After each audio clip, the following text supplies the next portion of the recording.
মানব পাচার চক্রের অনলাইন ভিত্তিক ফেসবুক পেজ বিটিএস ফ্যান ক্লাবে আসক্ত হয়ে কোরিয়ার উদ্দেশ্যে যাত্রা করা এক মাদ্রাসা ছাত্রীকে উদ্ধার করেছে র্যাপিড অ্যাকশন ব্যাটালিয়ন র্যাব ৮।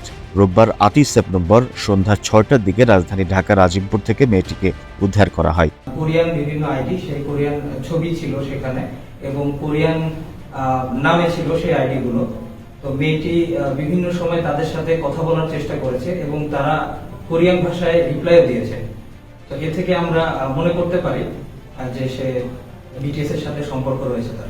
এর আগে রোববার সকাল ৬টার দিকে শরীয়তপুর সদর থেকে মেয়েটি অনলাইনে আসক্ত হয়ে বাড়ি থেকে বের হয়ে যায়। RAB ৮ Madaripur camp company commander Shahriar Rifat Avi জানান, রোববার সকালে মাদ্রাসার উদ্দেশ্যে বাড়ি থেকে বের হয় ৪র্থ শ্রেণীর এই ছাত্রী। দুপুরে বাড়ি না ফিরলে পরিবারের সন্দেহ হয়। পরে ওই শিক্ষার্থীর বিছানায় পড়ে থাকে একটি চিরকুটের মাধ্যমে পরিবার জানতে পারে সে কোরিয়ার উদ্দেশ্যে পাড়ি জমিয়েছে।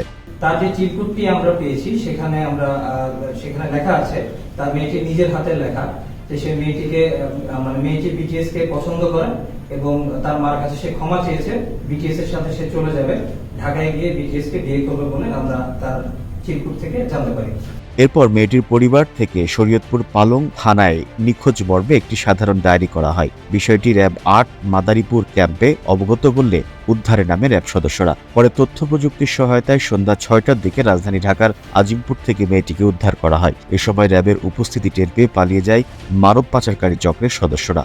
বিটিএস ফ্যান ক্লাবে আসক্ত ছেলে মেয়েদের অভিভাবকগণ বিভিন্ন সময় অসহায় হয়ে র্যাবের কাছে এসে তাদের সন্তানদের নিখোঁজ হওয়ার বিষয়ে র্যাবের সহযোগিতা কামনা করেন।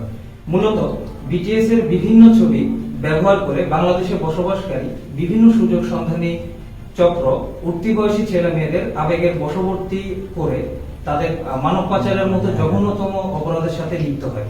র্যাব আরও জানায়, বেশ কিছুদিন আগে সামাজিক যোগাযোগ মাধ্যমে Facebook online page BTS fan ক্লাবে যুক্ত হয় ওই মাদ্রাসা ছাত্রী। পরে প্রতারণার ফাঁদে পড়ে সে। মেয়েটিকে পাচারের জন্য কোরিয়ায় নেওয়ার উদ্দেশ্য ছিল চক্রটি, তাই মেয়েটির সঙ্গে সামাজিক যোগাযোগ মাধ্যম ব্যবহার করে বাড়ি থেকে ফিরে আসে চক্রটি। র্যাবের তৎপরতায় ১১ বছর বয়সী ওই ছাত্রীকে উদ্ধার করে পরিবারের কাছে হস্তান্তর করা হয়েছে। ওই চক্রের মূল হোতাসহ বাকিদের ধরতে কাজ করছে বলে জানিয়েছেন র্যাবের এই কর্মকর্তা। ছেলে মেয়ে যেই হোক, তাদেরকে যদি তার বাবা মা সময় দেয় এবং তারা মোবাইল ফোনে সামাজিক যোগাযোগ মাধ্যমে কি ব্যবহার করছে এই বিষয়ে যদি নজর রাখে। The news Bangladesh desk report. ছেলে মেয়েদেরকে রক্ষা করতে পারবো ইনশাআল্লাহ এবং র্যাবের অভিযান সবসময় এক্ষেত্রে অব্যাহত থাকবে। ধন্যবাদ।